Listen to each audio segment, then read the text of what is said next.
Set and watch. There we go. Hi, my name is George Langford. I'm with LaGrange College. Today, my presentation is going to be on the heating and cooling of the LaGrange College Science Building. My research advisor's name is Dr. John Ernstberger. We started on this project October 2010 for no credit, so I've just been doing this in my spare time. So sit back and enjoy. It's the outline of my presentation. First, we'll talk about the motivation and why we're studying this. Then the assumptions, things that we assumed during the presentation for our model. The data, how we received it, the data that we're using, the model that we're going to be using, our numerical solution, our HVAC, our heating, ventilating, and air conditioning system, our results, and our conclusion. So the motivation. The reality of it is that the population of the world is growing. And as the population grows, more people have to eat, more people need places to stay, so we're starting to use more and more of our resources.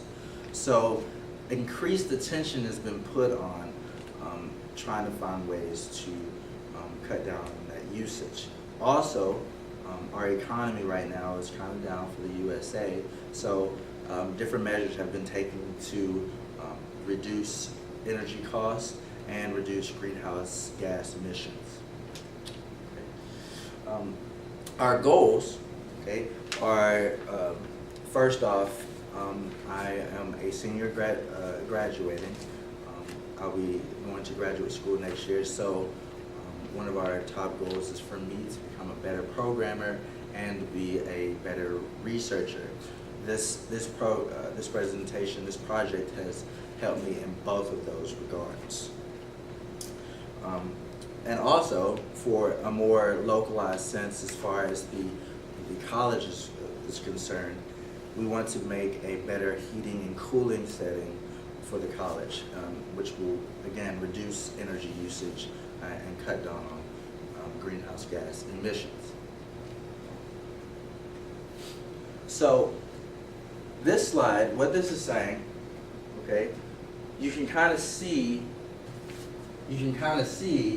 that electricity is a big part of our usage here, okay?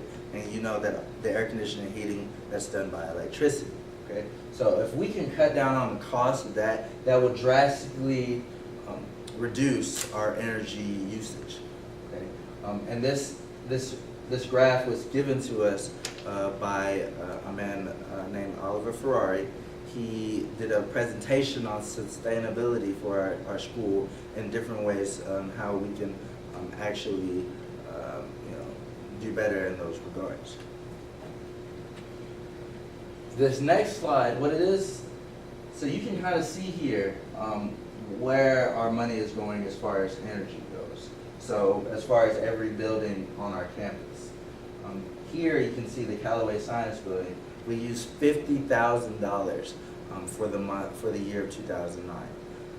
If we can find a way to reduce costs for our science building, we can implement the same model to reduce costs for the rest of our buildings, therefore giving us more money to spend on different things as far as getting new buildings and things of that nature. So, our assumptions.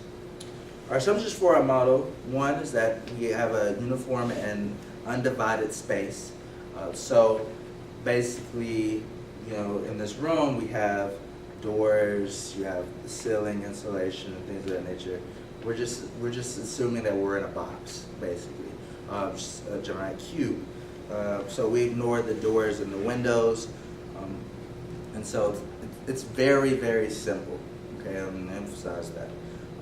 Also, we presume how the heat and air is going to be blown out, like how much heat is going to be blown out, or how much air is going to be blown out, as far as like the temperature.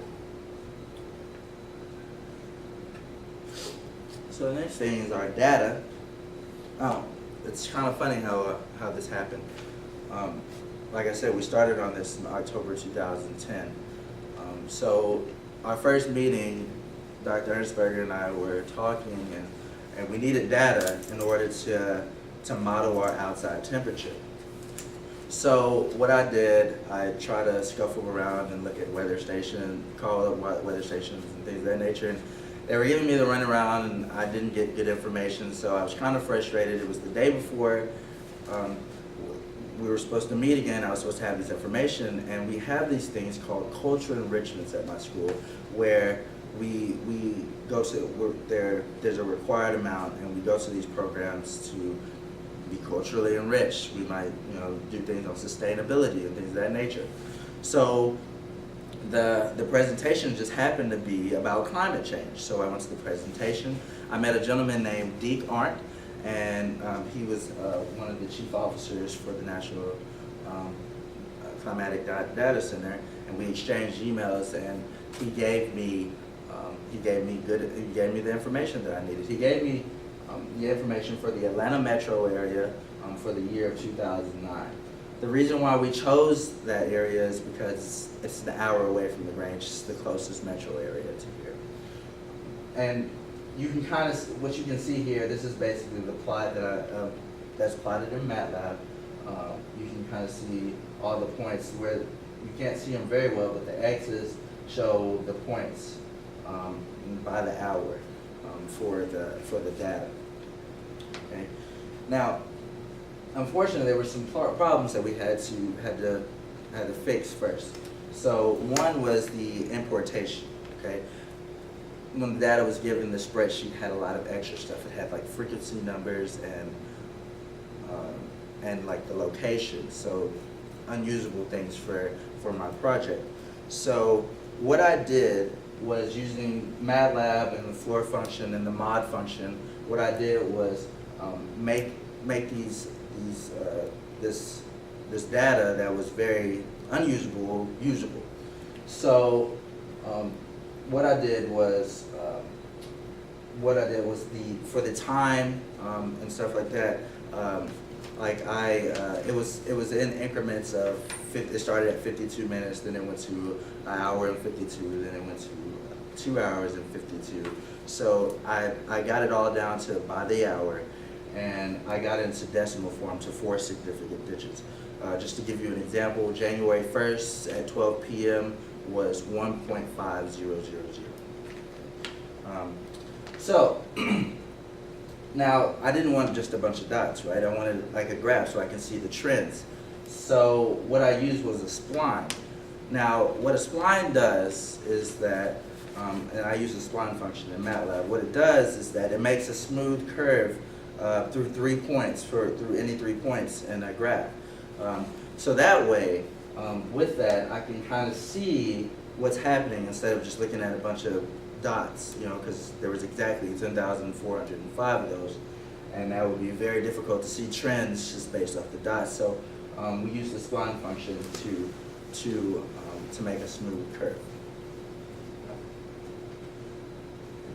Our model is Newton's law of cooling. Okay, big T of T is the internal temperature at time t. Big A of T is external temperature at time t, and our variable K is the coefficient of the physical apparatus, which is the building. Okay. Now we don't know that coefficient, so we assume that it was 1. Okay. And we solve this using Euler's method, which is a differential equation solver, to get a numerical solution